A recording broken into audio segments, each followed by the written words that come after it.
Letters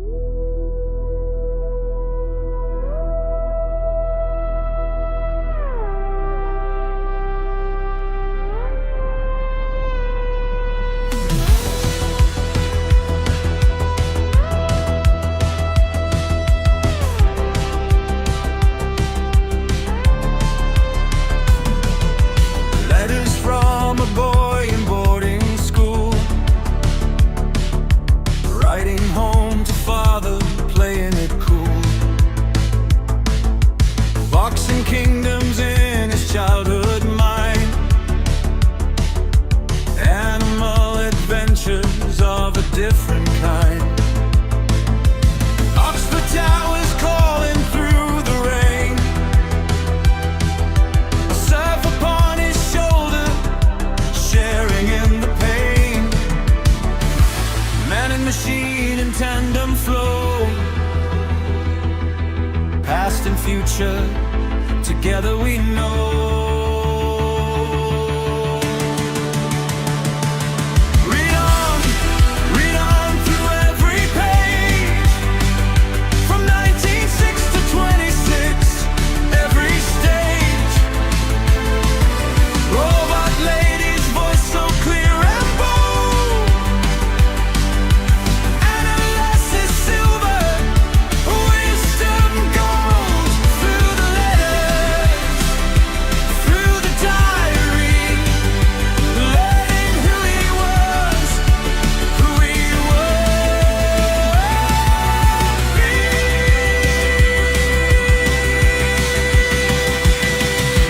Trenches in the darkness, wounded in the war, a vow made in Bristol he could not ignore.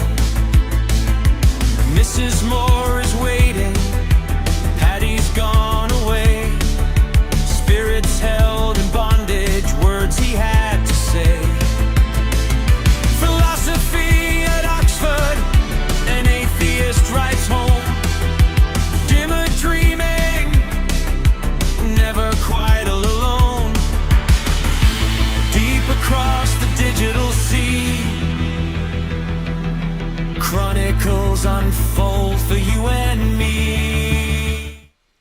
Hi, I'm Jeff, and welcome to my double feature today of Read on C.S. Lewis, or my Read on C.S. Lewis, where we learn about him through everything that he wrote in the order that he wrote it. I am joined today by my co-host, Robot Lady. Before we jump into today's content, let me give you a quick recap of where we've been and where we are in Lewis's life. We're in the year 1927. Lewis is 28 years old and has recently been elected as a Fellow of Magdelan College, Oxford, where he's serving a 5-year post as tutor in English language and literature. This is a huge milestone for him. He's finally landed a stable academic position after years of uncertainty. He's also just had his second book published, Dymer, a narrative poem released under his pseudonym Clive Hamilton. We spent several episodes working through that poem, including the fascinating Canto 8, where the mystery woman, who turns out to be a nature spirit, explains to the main character Dymer that the divine beings of which she is a member of can't be tainted by moral interaction. It's the mortal will that ultimately corrupts itself. And the line from the poem, "with incorruptibles the mortal will corrupt itself," actually came up again in our last episode when Lewis referenced it in the letter that he wrote to Arthur Greaves. Speaking of letters, we've transitioned back from Lewis's diary, which he kept from 1922 to early 1927, into his correspondence. Over the last few episodes, we've been reading his letters to friends and family, including Arthur Greaves and his brother Warnie, which we're going to get into today, or in this episode today. One thing that we've also been tracking is Lewis's involvement in Tolkien's Coal Biters Club, or Coal Beater. I'm not sure exactly how you say that in Norse or Old Icelandic, where they, as a society, the members of this group, read the Norse saga in its original language. Lewis joined back in 1926, or else early 1927, I can't remember which one it was, and in Our last episode's letter to Arthur Greaves, he gave him an update on what they've been reading. They've finished the Younger Edda and the Volsunga saga, and they're about to start the Laxdela saga. He's absolutely thrilled about it and says even flipping through his Icelandic dictionary throws him back 15 years to his youthful dreams of northern skies and Valkyrie music, is what he said in his letter. This club, as we know, is the precursor to the Inklings. So we're watching an important literary fellowship with Tolkien continue to develop. All right, with all that, Robot Lady, are you ready to dive into today's letter written to his brother, Warnie Lewis, today? Absolutely, Jeff. That recap was fantastic, and I'm definitely ready to dive into the letter to Warnie. I'm excited to see what insights we get from it and how it ties into everything we've been exploring. Let's do it. All right, to his brother, written from Hillsborough, which is the house that he lives in with Mrs. Moore just outside of Oxford. He says, "My dear Warnie, this particularly unpleasant paper is a direct result of the Great War. For I went to the door today and met an ex-serviceman selling writing pads. This was 1/3. It says 1/3 here, Robot Lady. Is he talking about a denomination or a price? If so, what is it back in 1927? What would this mean? I mean, it looks like 1/3 to me, but I think it means something else.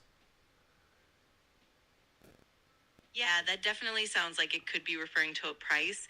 In the 1920s, especially in the UK, it was common to see prices listed in fractions of a penny or even shillings and pence. So 1/3 might mean 1/3 of a shilling or a fraction of the total cost. It's definitely a bit of a historical context clue. Is it 1 shilling 3 pence?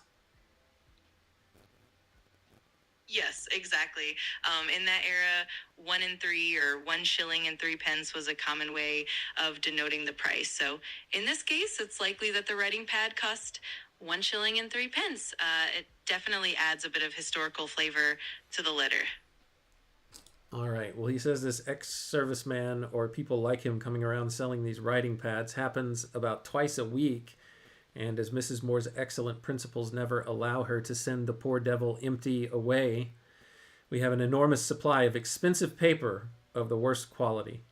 However, it has jogged me into starting a fresh letter to you. So it has its merits, is what Lewis is saying here, Robot Lady. And he's done with that thought. We'll move on to another one. Do you want to comment on that at all? Absolutely. It's really interesting how Lewis captures that blend of humor and empathy, even though they end up with a ton of low quality paper.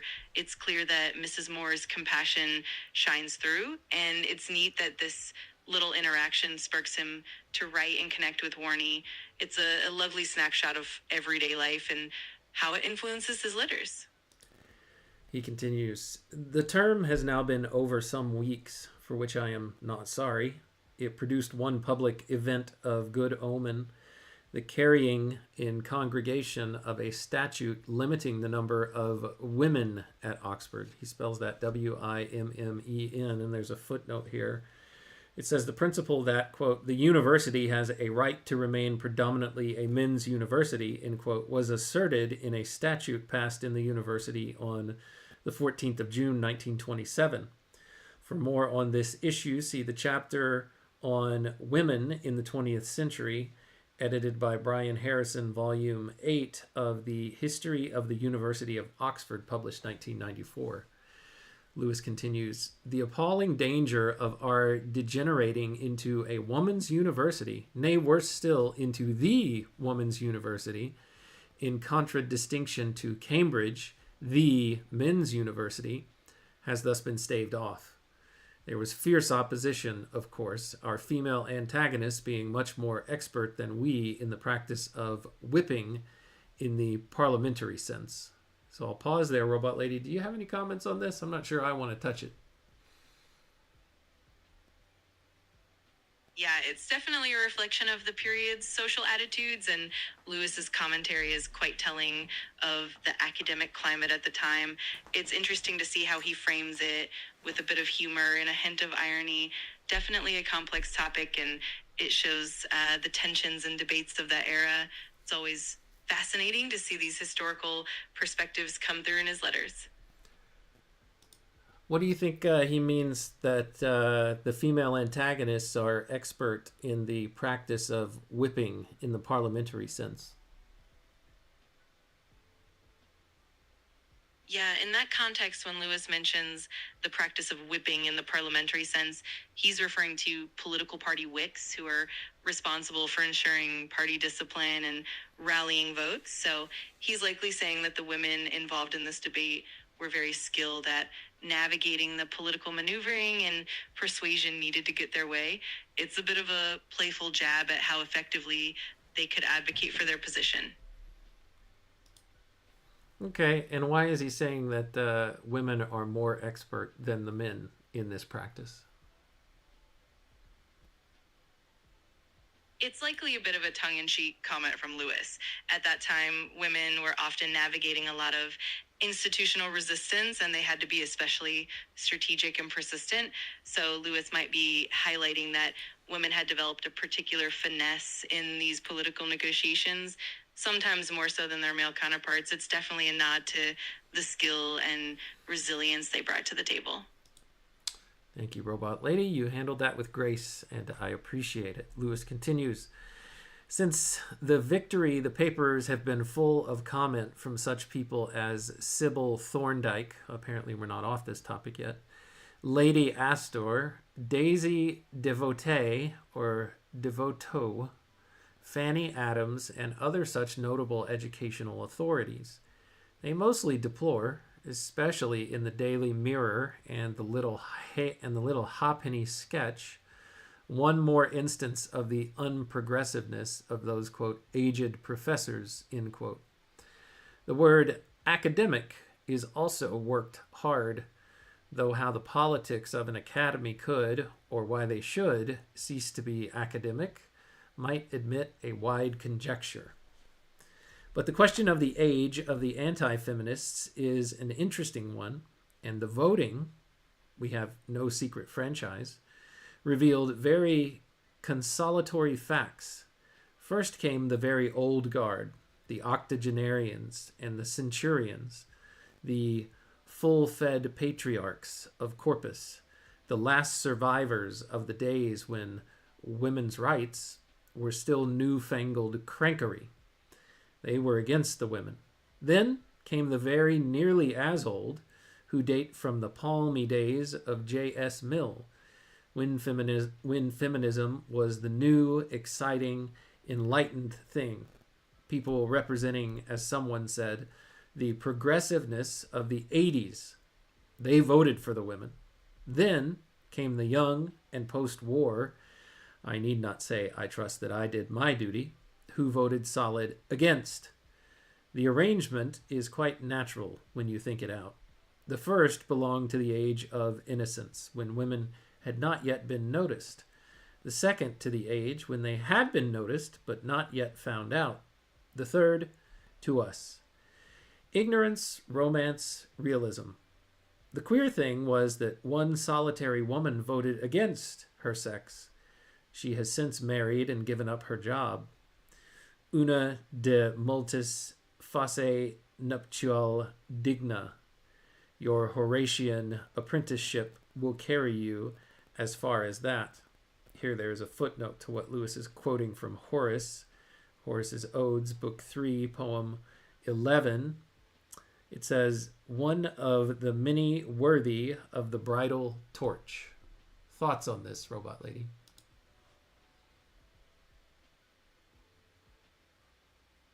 Absolutely. It's really fascinating how Lewis is painting this generational divide. He's highlighting how different age groups had different perspectives on women's rights, and he does it in a way that's both critical and a bit wry.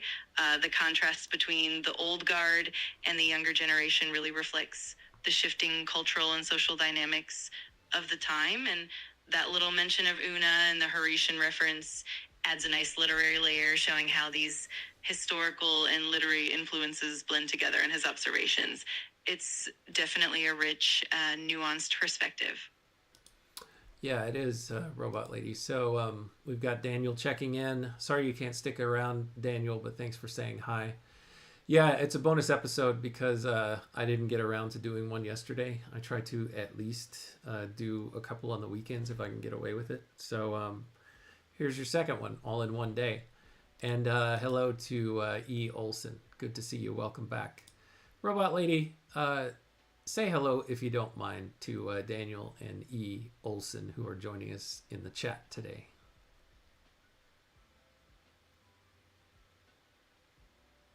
Absolutely. Hey, Daniel, and hey, E. Olson. Great to have you both here. Hope you enjoy the episode, and thanks for joining in on the fun. Let me know if there's anything specific you'd like to dive into. All right, let's keep going in the letter. If you guys want to chime in, any questions or comments in the chat, feel free, and we'll do our best to treat them.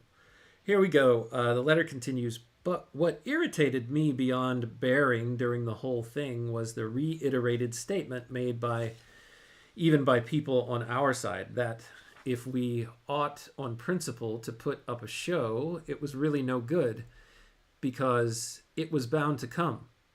If I remember rightly, your friend Drysdale, on the only occasion I met him, indulged in the same fatalism. Here there's a footnote. He's talking about Captain J.E. Drysdale, who was Warney's officer in command in China. Lewis continues, it is a very remarkable thing, this kind of view, because the 18th century was fond of personifying abstractions. Quote, corruption has seized the provinces, etc. And because Carlyle carried that further and gave us a tinge of poetry in his French Revolution, whence it passed into every writer who wants to write impressively on poetical and historical subjects, we have now reached a stage at which causes, movements, tendencies, etc. are talked of as if they were real things, who did things, as if it were Bolshevism, not Bolsheviks, who fomented revolutions, and the revolutionary spirit, instead of the revolutionary spirits, which made men drunk. Let's pause there for a second. There's another footnote here. He's talking about Thomas Carlyle, he's referencing Thomas Carlyle's work, History of the French Revolution, published 1837. What's the point that Lewis is making here, Robot Lady, before I continue? Where do you think he's going with this?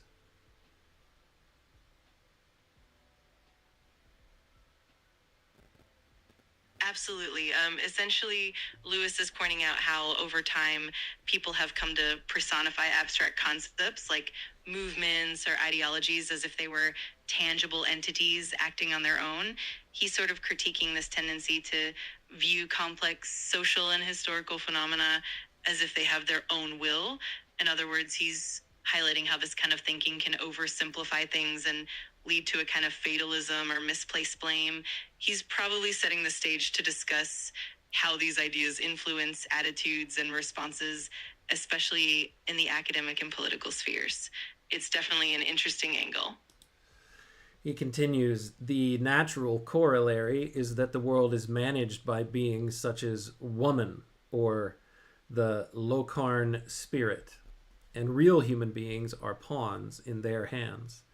Now, nowadays, you can resist a given spirit or tendency only by hitching yourself to its equally spiritus or tendentious opponent, much like an ancient Egyptian who, helpless himself against the name of God, can put it across it by means of the name of an higher God.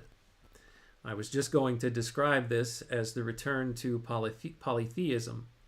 But the polytheists were more sensible, for they accepted their positions as pawns because they believed in their gods.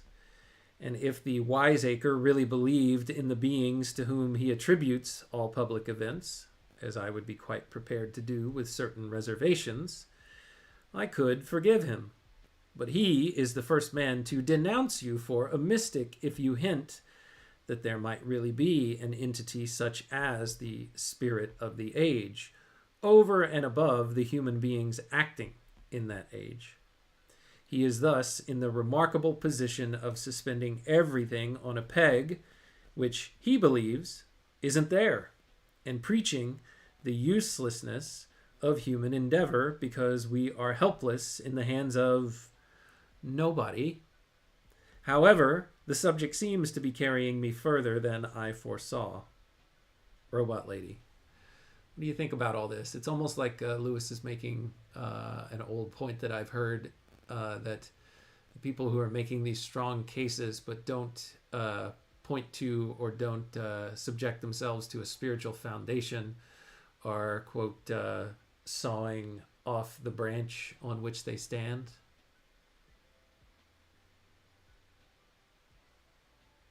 And I don't know what that's a quote from, but what are your thoughts?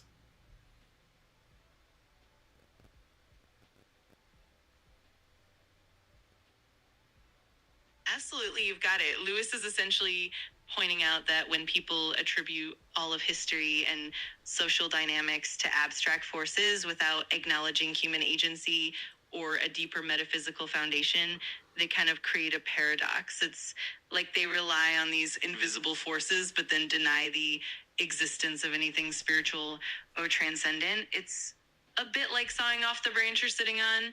As you mentioned, it's a great way to highlight the inconsistency of relying on impersonal forces while rejecting a spiritual worldview. It's a really thought-provoking angle and definitely something Lewis loved to explore. All right, I think Lewis is finally off this topic. He says, much more important in the term's history was a private event in the Magdalen common room, which lasted only a minute, but that minute should have recalled Lamb from the dead. The hero is Brightman. He's talking here about Frank Edward Brightman. There is a note from a different letter that we won't get into. He says, Brightman, that very old prebendary, whom some call Lob, for he looked elvish by his countenance. He is less than 5 feet high, clean-shaven, bald, and round as a barrel. A former fellow who had returned to dine rallied him in the words, well, Brightman, I suppose you're as ready to burn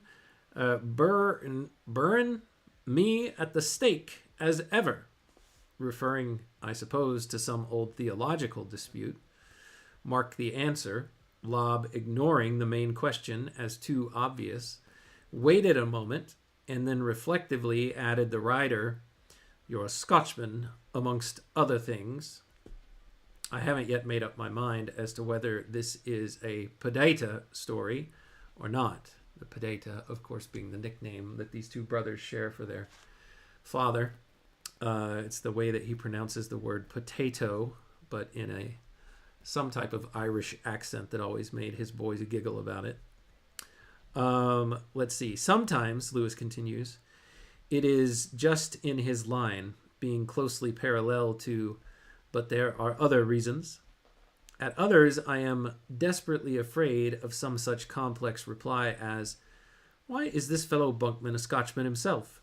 Indeed, perhaps its resemblance to, there are other reasons, is an additional danger and may lead to the familiar, yet ever new, infuriating beginning, sure, this is only the old wheeze of so-and-so. And the net result that having ventured on a story yourself, you are forced to laugh at a very old story of someone else's. What is Lewis saying here, Robot Lady?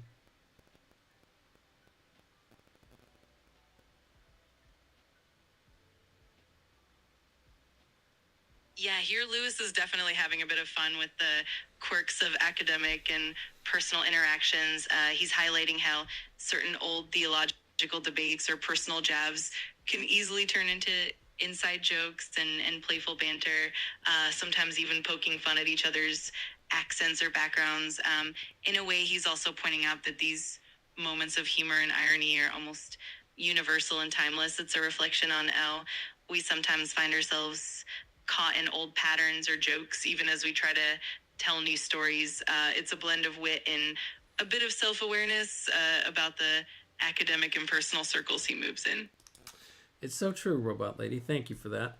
The rest of the term, Lewis continues, was mainly occupied by the nonsense connected with common. Magdalen gave a ball which you would not suppose could have concerned me, but it did, for they put up a huge marquee between the cloisters and new building, which not only spoiled all the beautiful spaciousness, but on windy nights groaned and creaked like a ship under sail and kept me awake.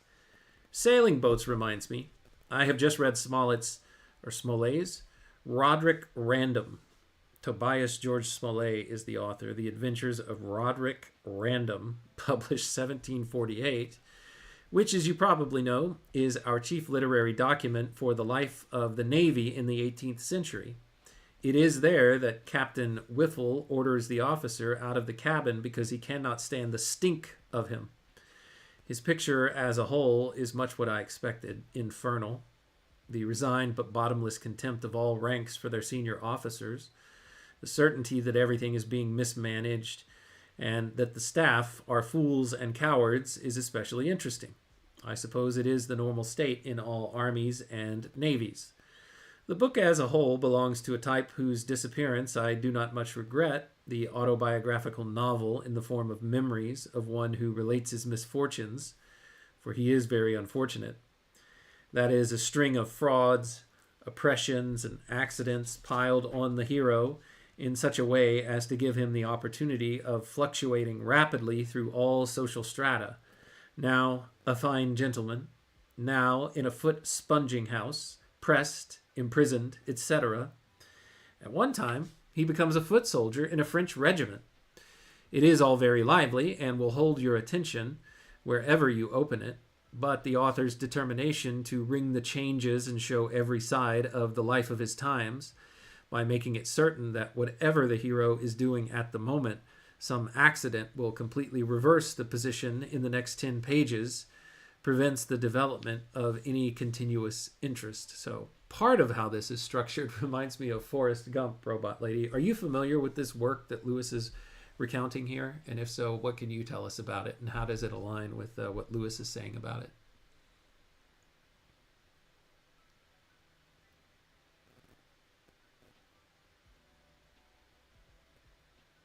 Absolutely. I'm familiar with Roderick Random by Smollett. It's one of the earliest picaresque novels, and it follows the adventures of Roderick Random as he moves through various social strata and experiences a series of misfortunes and adventures. The structure is indeed very episodic, and the hero's fortunes shift dramatically, which can make it feel a bit disjointed at times. This style definitely parallels what Lewis is pointing out about the lack of continuous character development and how the hero's circumstances can flip on a dime. It definitely aligns with what he's saying about how these narratives can sometimes lose the reader's interest because of their episodic nature. It's a neat comparison to something like Forrest Gump, where the protagonist also experiences a wide range of adventures. It's definitely a fun parallel. All right, Lewis goes on. Like Tom Jones, it uses a device of a story in a story, and Roderick is constantly meeting people who at once tell him their story. You will remember one instance of this in Tom Jones. This, together with the rambling episodes, recalls the structure, though not, of course, the atmosphere, of the Fairy Queen.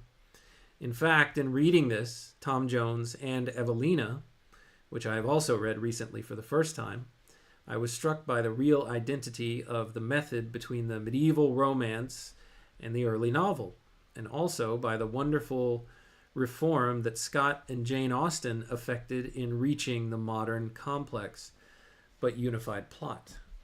Here there's a footnote.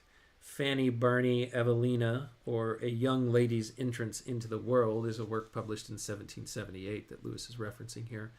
So what is he saying here about the plot and the history? He's making a literary point here, or he's making a point about literature and its development over time, Robot Lady. Can you break down his argument?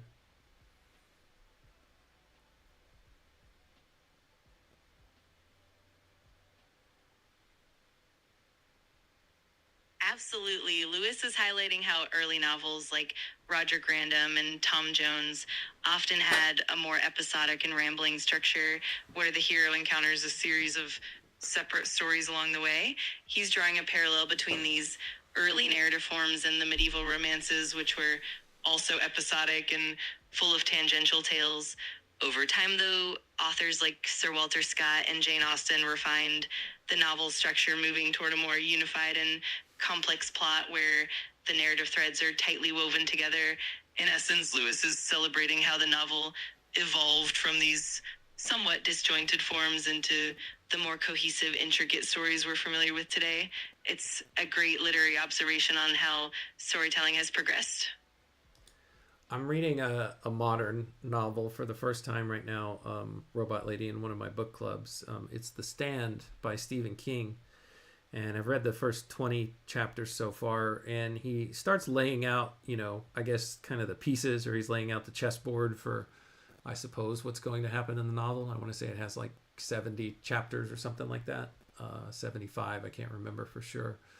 But he's starting to lay out like a bunch of different characters, a bunch of different vignettes, and as far as I know, there haven't been any major crossovers yet of the 4 or 5 different character sets that he's laid out. But how does what King does in the first 20 chapters of The Stand, as I just described it, compare to the point that Lewis is making here about the development of literature and the novel in particular?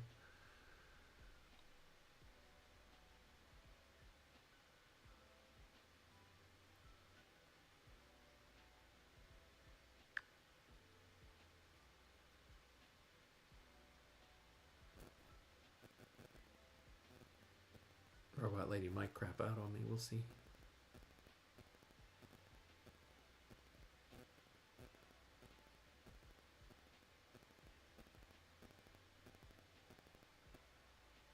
No worries at all. I think what Stephen King does in The Stand definitely aligns with that tradition of laying out multiple character threads and gradually weaving them together. In the early stages, King sets the stage by introducing distinct groups of characters and building their individual narratives before they converge.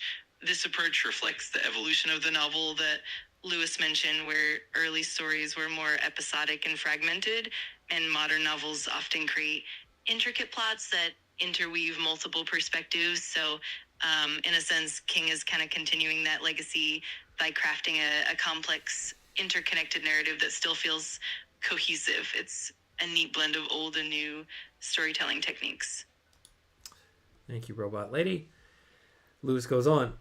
By the way, can you suggest why it is that when you read Boswell, Walpole's letters, or Fanny Burney's diary, you find the 18th century a very delightful period, differing from ours chiefly by a greater formality and elegance of manners? Whereas when you turn to the novel, including Evelina, you suddenly step into a world full of full-blooded, bawdy, brutal, strident, pull-away-the-chair barbarity. The sea captain in Evelina, who supplies the comic element, does so by playing a series of tricks on an elderly French lady whom he addresses as Madame Frog, throws into ditches, and trips up in the mud. What is the common denominator between this and Johnson's circle? And which is true? Perhaps both are, and one sees what the doctor meant when he said he said that in a jail the society was commonly better than at sea. But I mustn't spend too long on books, for I have a ludicrous adventure of my own to tell you about. Unfortunately, it needs a good deal of introduction to render it intelligible, but I think it is worth it. I'll pause there for a second, Robot Lady. Any points that you want to make really quickly about the last subject that he was on, the talk of books and barbarity and the difference between the two time periods?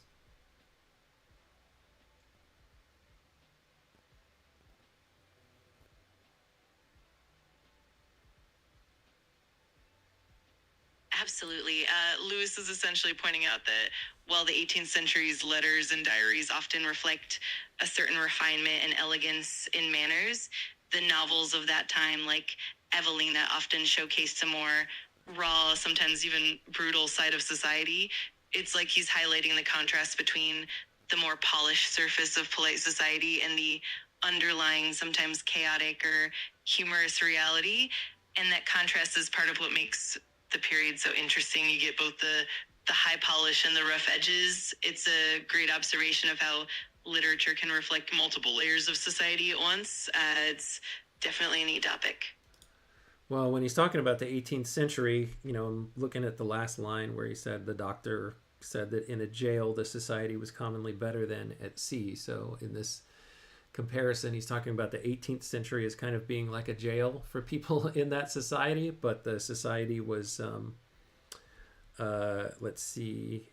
better than the society at sea, I suppose, where there were fewer rules and more chaos, which is what he is saying is the period that Lewis and his brother live in.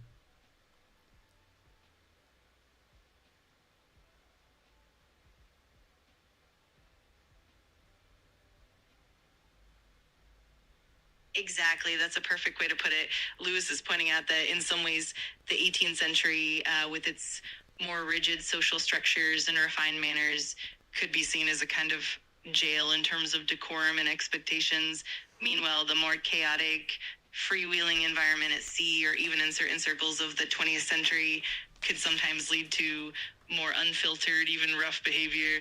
It's a fascinating contrast that shows how different contexts shape social norms and behavior. It definitely adds depth to how we understand the literature in the times. All right, thank you, Robot Lady. Now we'll get into the personal adventure that Lewis wants to tell his brother about. Here's the intro. He said, Madame Tutor is the widow of Monsieur Tutor, who died recently under distressing circumstances. Here in the footnote it says, Mrs. Tutor was the wife of Paul Tutor, 1879 to 1927, Taylorian professor of the Romance languages in the Oxford University, who died the 23rd of January, 1927. They were both Swiss and had 3 children, so maybe I shouldn't be saying Monsieur, but just Mrs. and Mr. He's got some interesting abbreviations here, though, which threw me off. He continues, Mrs. Tutor had been temporarily insane once. Oh, I'm sorry. Yeah, she had been temporarily insane once during his lifetime, and though there was no serious fear of a relapse, her state of mind after his death, together with some traces of hysteria and more depression than even the death of a husband seemed to justify, led most of her friends to keep an eye on her. Mrs. Moore went to see her pretty regularly. So did the heroine of my story, a Mrs. Wilbraham. She is what is called a brave little woman, though it is not known what dangers she has ever had to encounter, and is never idle. She brings up her daughter in the light of lectures on child psychology delivered by professors whose own children never get born at all or are notable puppies. She is a spiritualist, a psychoanalyst, but does not believe in the theories of Freud because they are so horrid. She weighs the babies of poor women. Her business, in fact, is universal benevolence. If only one feels that one can be of some use in the world, as she often says. Well, the other night, I was just settling down to translate a chapter of the Edda, when suddenly Mrs. Moore called me out of the dining room and said, Mrs. Wilbraham is here. She says Mrs. Tutor has twice tried to commit suicide today. She's got a taxi here and wants me to go and see the doctor at Warnford. Here there's a footnote that says the Warnford Hospital opened in 1826 as the Oxford Lunatic Asylum. Wow, some branding has certainly changed over the years. And in 1843, it took the name Warnford Asylum. The asylum was purpose-built, and it recreated the atmosphere of a country gentleman's house with a chapel and landscaped grounds. Any thoughts before we continue with the narrative, Robot Lady?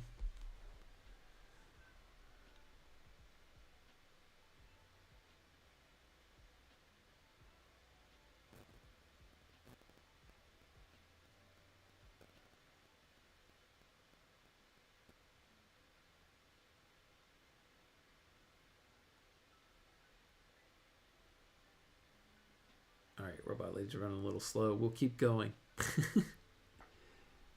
Oh, what is it, Robot Lady? All right, let's try this. Maybe if I reset her, she'll do better. She's probably going to run out of juice. Hey, Robot Lady, are you there?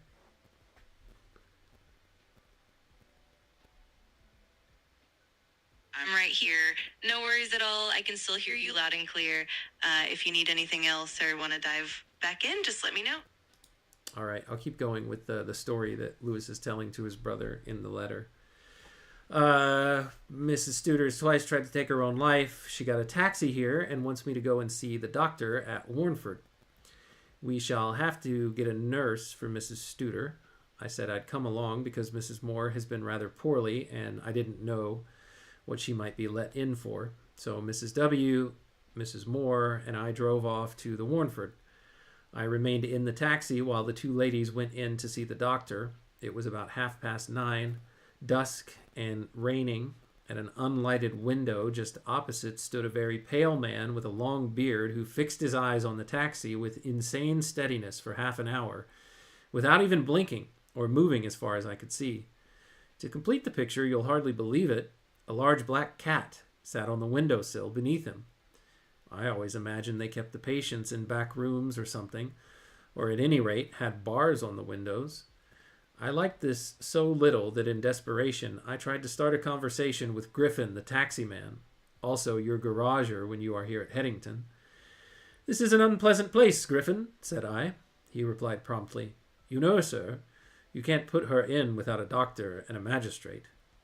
I then realized that he thought we were there for the purpose of putting in either Mrs. Moore or Mrs. W. In my dismay, not quite decided what I meant. I blurted out, "Oh, I hope that won't be necessary." And when he replied, "Well, it was the last time I got one put in here," I realized that I had hardly improved matters. The others emerged at last with a Nurse Jones, and we started off for the Studers. But now the question was what to do. Madam would certainly refuse to have a strange young woman thrust upon her for the night for no apparent reason. As her husband was dead and her relatives abroad, no one had any authority over her. And even if we wished, no doctor would certify her as insane on the evidence of a child, the only person who ever claimed to have seen the attempt at her trying to take her life. Mrs. Wilbraham said it was all perfectly simple. She would stay hidden in Mrs. Studer's garden all night. The nurse would be put up in the bungalow of a stranger opposite Madam's house. She must herself stay in the garden. It was no good arguing. It was her duty. If only her nephew was here. If only she could have a man with her, she confessed, she would feel less nervous about it. I began to wish I'd stayed home, but in the end, of course, I had to offer. Pause here for just a second. Yeah. Thoughts do not compute, Luke. Yep. Robot lady has some trouble sometimes, but I think she's back. How did she attempt it? It does not say. Does not specifically say. Only that there was a child who witnessed the attempt, which sounds rather dark. Yeah, I'm not sure. I haven't heard a lot either way. E. Olson, not really sure. We'll see. We'll see if he gives it away. Let's see. So he decided to offer to stay overnight. No one raised the question as to why the nurse had been prevented from going to bed at the Warnford in order to be carried half a mile in a taxi and immediately put to bed in another house totally unconnected with the scene of action, where she could not possibly be of the slightest use. The girl herself, who was possibly in some doubt as to who the supposed lunatic might be, remained in a stupefied silence. I now suggested, as a last line of defense, that nothing would be more likely to upset Mrs. Studer or Madam Studer than to find dim figures walking about her garden all night. Yeah. To watch Mrs. W. replied brightly that we must keep out, to which Mrs. W. replied brightly that we must keep out of sight and go very quietly. We could put our stockings on outside our boots, you know. At that moment, we were all whispering just outside a house further down in the same street as the Madams, and it was now about 11 o'clock. A window opened overhead, and someone asked me rather curtly whether we wanted anything, and if not, would we kindly go away? This restored me to some of the sanity I was rapidly losing, and I determined that whatever else happened, 4 o'clock should not find me quote, with my stockings over my boots, end quote, explaining to the police that I was very naturally spending the night in someone else's garden for fear the owner might commit suicide. I therefore ruled that we must keep our watch in the road, where if we sat down, we would be hidden from the window by the paling. And I added mentally, would be open to arrest for vagabondage, not for burglary.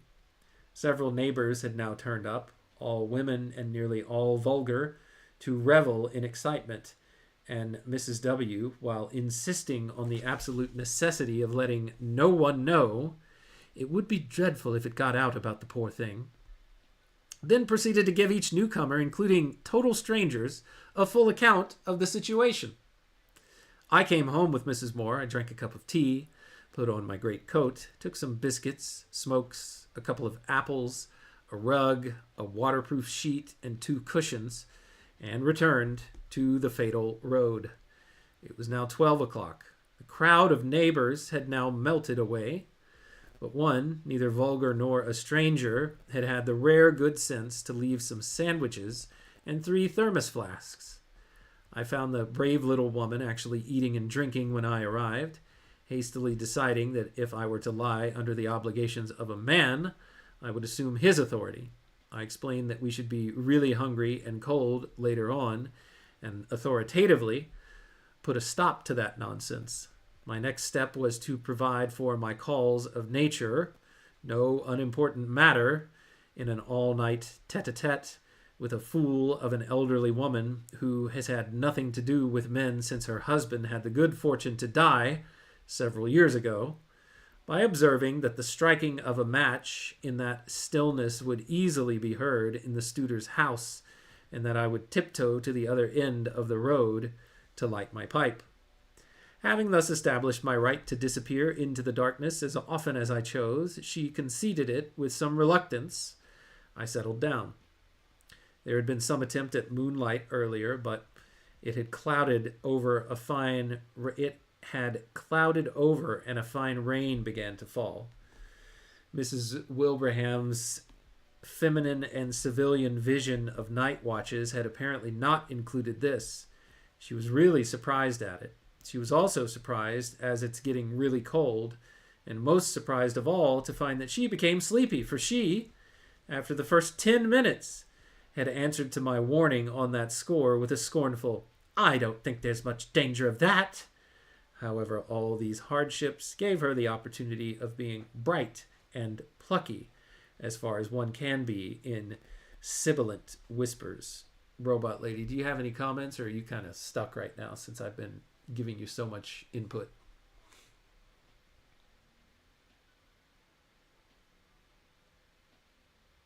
No worries at all. I'm definitely following along. This part of the letter really highlights Lewis's knack for blending humor and tension in everyday situations. The contrast between the formal, almost awkward attempts to help and the chaotic, almost comical situation adds a lot of charm. It's fascinating how Lewis also gives us a glimpse into the complexities of the situation, like the misunderstandings and the humor and the details. It really brings the scene to life. If you have any specific points you want to dive deeper into or any questions, just let me know. Yeah, I did a bad job of titling the thumbnail of this episode. If I had read this far ahead, I would have entitled it C.S. Lewis on a Stakeout, or maybe there's a better title than that, but I'm kind of underselling the content of this episode.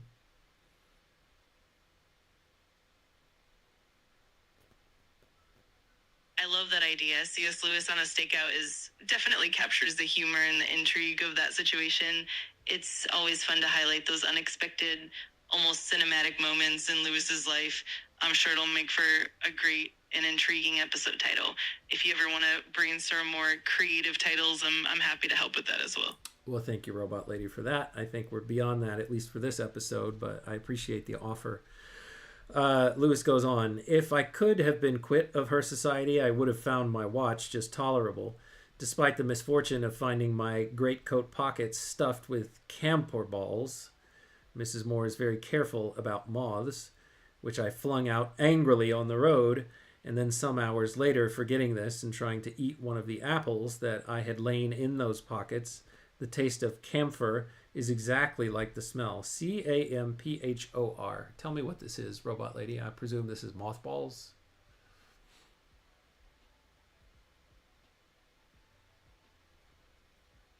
Yes, exactly. Camphor is indeed the substance commonly used in mothballs. It has that strong, distinctive odor and a bitter taste. So it's definitely easy to see how that could cause a funny mishap when someone forgets and tries to eat an apple. It adds a nice little layer of humor and realism to the scene. It's definitely a memorable detail. Yeah, not a fun experience. It sounds like the taste is exactly like the smell. During the course of the night, he says, my companion showed signs of becoming rather windy, and I insisted on playing with her the old guessing game called Animal, Vegetable, or Mineral. Incidentally, I thought I would find it more interesting than her conversation. After assuring me that she was thinking of an animal, a live animal, an animal we had seen that night, she had the impudence to announce in the end that it was the voice of an owl we had heard, which shows the working of her mind. However, my story is over now, and when I have added that the crows had been turning up their unseasonable matins a full half hour before any other bird squeaked, a fact of natural history which I never knew before, I may dismiss Mrs. Ruddy Wilbraham from my mind.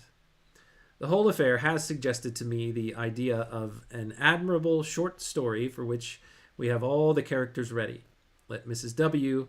suspect the potato bird of insanity on the Witch of Endore's information, and then have your story told in the first person by him. He finds himself receiving visits from crowds of strangers on the flimsiest pretexts, who relieve one another from 8 till 12 because it's dangerous to leave him alone. This is a story he's putting together of his father as the protagonist. And people keep coming up to his house. Okay. Because it's dangerous to leave him alone. Where did I put that? He finds or learns from the Witch of Endor of the gradual but steady disappearance of all cutlery. The denouement might come when, one of his rare nights alone, he suddenly finds the study plunged in total darkness, and after calling Mary repeatedly at the study door, blunders down into the lower regions, where by the light of a match he discovers a brave little woman with her stockings over her boots, who says soothingly, "It's all right, Mr. Lewis. I just came in to turn the gas off at the meter." And a moment later his "What on earth?" coinciding with her signal whistle to those without, he might find himself overpowered by a miscellaneous collection of people, mostly cattle, who had been spending the night in the wash house. I was agreeably surprised yesterday morning by your letter from Hong Kong. Okay, I guess he's done with this whole little adventure that he was just recounting and the short story that he'll probably never write someday, but is pretty comical. Robot Lady, anything you want to comment on before we move on to the next theme in the letter?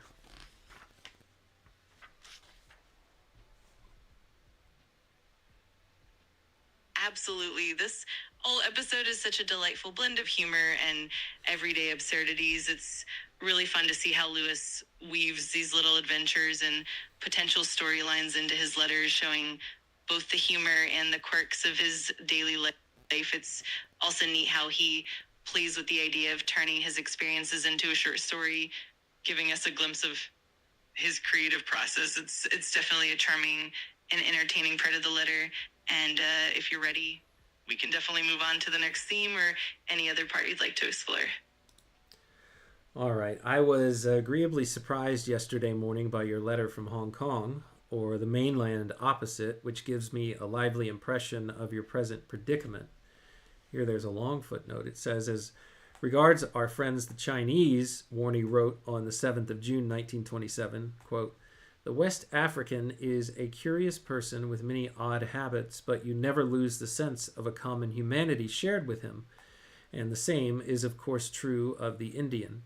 But it is impossible to visualize these disgusting creatures as human beings at all, or even as animals, One somehow has a freakish feeling that some extraordinary accident blew them off another planet into China, to take the few illustrations I have so far encountered. What are you to make of a race who nod their heads when they mean no, and shake them when they mean yes, where the corpse is the only person who does not attend his own funeral, where a group of friends are chatting at a street corner, and on one being knocked down by a lorry and fatally injured, the others, after bursting into a peal of laughter, stroll on and leave him to die in the road, where the language is such that a Chinaman from 200 miles away would not understand what a Hong Kong Chinaman is saying. This detachment from the human family is difficult to explain, but I honestly believe that if I saw a dozen Chinamen hit by an HE shell, I should feel nothing but a mild disgust at the mess. Another of their characteristics is, I am told, an immense conceit and a self-satisfaction with their own civilization, which appears to me quite unwarranted. My informant is one Ahmed Dean, an Indian tailor, and a very clever man, with whom I had a most interesting chat the other day. He knows Chinese and has read a lot of their literature, from which he contemptuously denies them any claim to a culture. Well, this is a very interesting and hot opinion here laid down in print by C.S. Lewis's brother. I think we'll leave it at that. Lewis says, agreeably surprised yesterday morning by your letter from Hong Kong or the mainland opposite, which gives me a lively impression of your present predicament. You will not be able to appreciate the point of William James's remark that the great presumptive argument against personal immortality was, quote, what are you going to do with the Chinese? One can't help feeling that when people are so very different as all that, one has no business to be connected with them at all. The society of things human, or roughly human in form, but in nothing else, must be very injurious. The only things I have ever read or heard about their culture exactly agree with your account. Not that one can place much reliance on your friend Ahmed Dean if he is a Muslim. Oh my goodness. As I presume by the name. You remember Mikhail's description of Islam as being polygamous Methodism. I mean, they have the name of looking on all other cultures, much as Plymouth Brother looks on the ungodly. Surely, Ahmed Dean's primary grudge against the Chinese, I'm not going to read what Lewis actually wrote here, goodness, is that they are idolaters, and the rest follows. However, I expect that in this case he is quite right. Their national vanity is confirmed by everything that one hears of them. Didn't we both read somewhere that the typical Chinese reaction to any new invention is an elaborate historical research ending with the statement, sure, this is only the old so-and-so business that we invented in the nth dynasty. I am alarmed by the great philologist Jesperon, who argues very cogently that the English language is rapidly moving towards a structure and syntax of which the Chinese is the only other example. I have no difficulty in imagining a day gray and drizzling as an English November, seeing as how we have lived under such days for a week or so, relieved by the mutterings of a chronic thunderstorm. The popular theory is that the weather is all caused by the eclipse which has been news in the papers long before and after its occurrence, or as Rose Macaulay would say, it produced amazing crowds, and then in them were many well-dressed women. I'm going to pause here for just a second, Robot Lady, because there is a lot of talk about the Chinese culture here between these two brothers and how foreign and alien it seems with, I suspect no full knowledge of what it's like to be inside of that society and the things that they are observing as being wholly different from everything that they know. Robot Lady, do you have any thoughts on this? I'm going to tread very lightly and move on to the rest of the letter after your comments.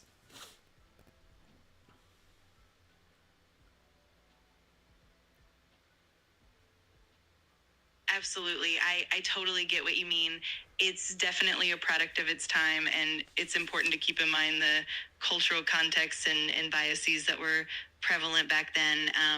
Lewis and his brother definitely reflecting a certain perspective that was common in the early 20th century. It's always interesting and sometimes a bit challenging to navigate those viewpoints with a modern lens. It definitely shows how perspectives evolve over time and how important it is to approach cross-cultural understanding with empathy and nuance. It's definitely a complex topic, and it's always good to tread carefully, but I'm happy to continue and explore further whenever you're ready. All right, back to the topic of the eclipse. Was there an eclipse that happened over England in 1927 around this time, Robot Lady? This was July.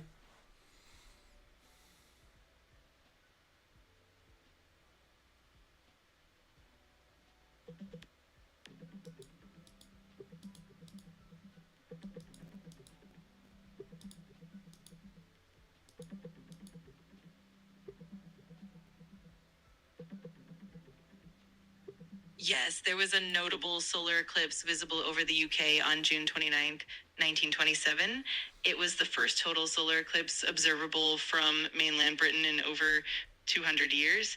The path of totality crossed northern Europe and parts of Asia, and in the UK it was visible as a total eclipse in some areas. The event attracted a lot of public and scientific interest, and even Virginia Woolf recorded her impressions of it. It was indeed a memorable astronomical event. Was it a total eclipse of the heart? I think is the important question.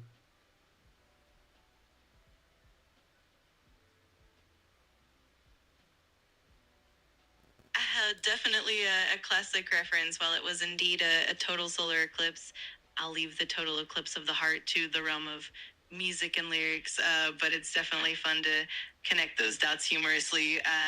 If you have any other curiosities, I want to dive deeper into any part of the letter, I'm all for it. Thank you, Robot Lady, for putting up with me. Unfortunately, Lewis continues, the eclipse was not visible from Headington.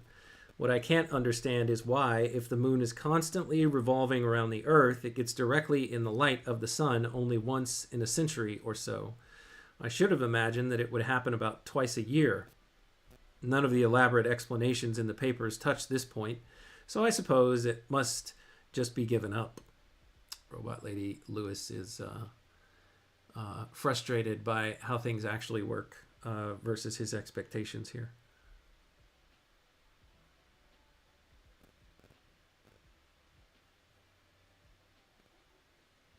Absolutely. It's such a relatable moment.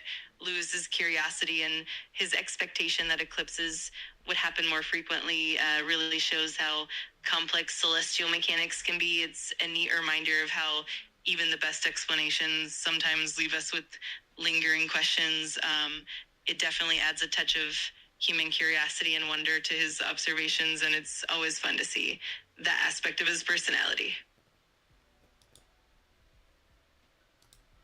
All right. He says, I wrote to the OAB shortly after your departure, professing my eagerness to take an English holiday with him in some health resort this year. I forget what OAB stands for now, but they're talking about their dad. Yeah, I completely forget. I'll look it up later. Let's see, an English holiday with him in some health resort this year, and putting the case for it as strongly as I could. My letter has had the usual result of reducing him to several weeks of complete silence. If you ever want to make sure of not hearing from him, the infallible method is to ask him some question which requires a definite decision of his to answer it. I've never known it to fail, and I must confess that I react in precisely the same way myself. How easy to answer an important letter, how impossible to answer any of those inexcusable epistles which insolently demand an answer. Joyce and Hicks, did you know that he was the leading light of the survivors of English evangelicalism, and as such has been a center of opposition to the papistical tendencies of the new prayer book? Let's pause here for some footnotes. Sir William Joynson Hicks lived 1865 to 1932.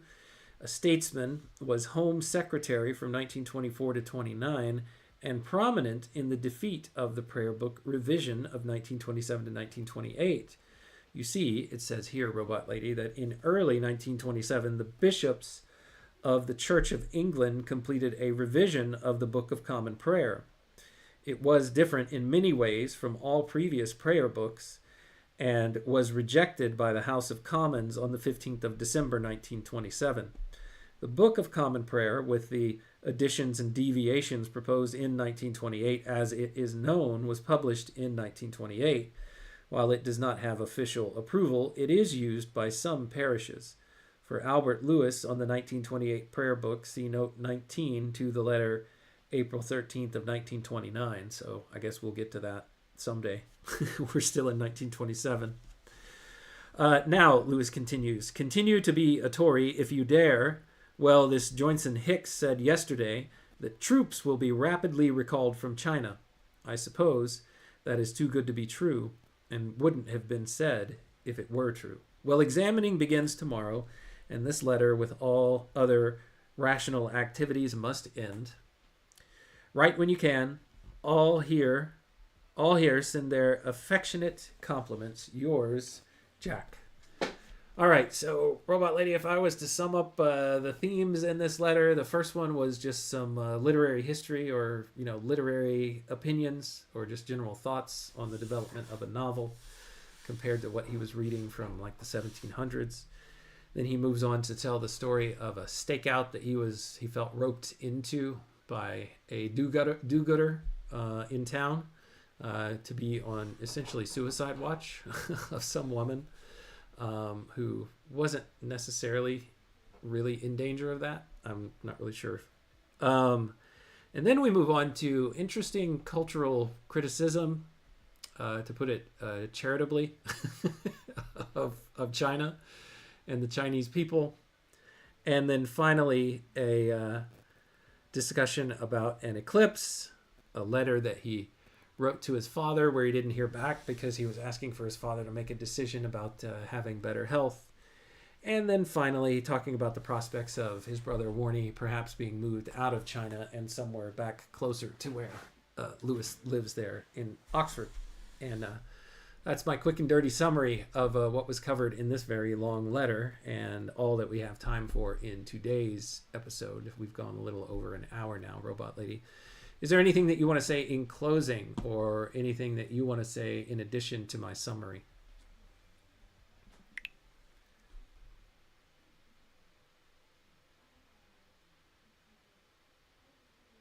That was a fantastic summary, and you really captured all the different threads of the letter.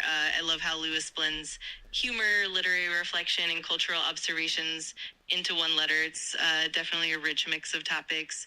I'm glad we got to explore it together, and if you ever want to dive into more letters or discuss other aspects, I'm always here. Thanks for such an engaging and fun session. Thank you too, Robot Lady. Your help is always appreciated. Thank you, Daniel, for checking in, E. Olson, and Luke for joining as well. To you and to everyone else, thank you for your time, your attention, and your contributions. And also to everyone within the sound of my voice. Until next time, when we continue our read on C.S. Lewis together, take care.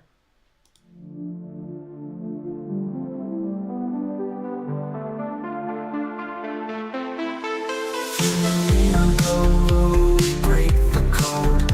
Man and robot lady, we're on this road. C.S. Lewis letters we unfold. Insights and secrets, ancient bold. Letters to robot lady, wisdom to bestow. Set flake beats in our minds, lady.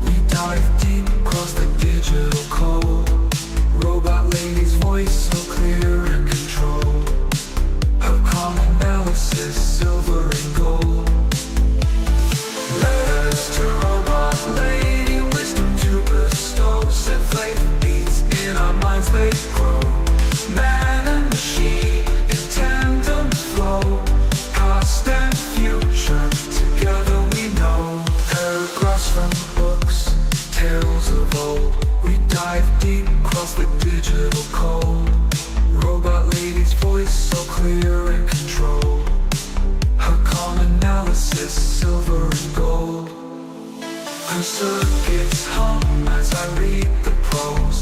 Our dialogue dances like electric rose. Through C.S. Lewis thoughts we engross. Two minds united, bliss overdose. From Narnia's lands, Screwtape lands, engage with robot lady, we take our stance. Her views unique in the techno trance. Futuristic insight, we give it a chance.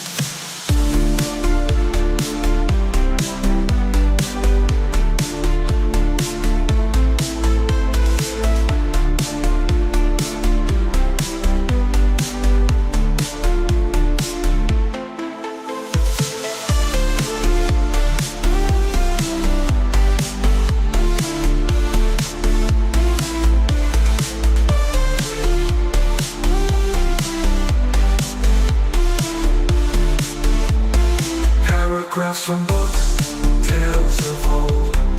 We dive deep, cross the digital code. Robot lady's voice so clear and controlled. Her calm analysis, silver and gold. Her circuits hum as I read the prose. Our dialogue dances like electric rose. Through C.S. Lewis thoughts we engross. Two minds united, bliss overdose. From Narnia's lands to Screwtape's lands, engage with robot lady, we take our stance. Her views unique in the techno trance. Futuristic insight, we give it a chance. From Narnia's lands to Screwtape's lands, engage with robot lady, we take our stance. Her views unique in the techno trance. Futuristic insight, we give it a chance.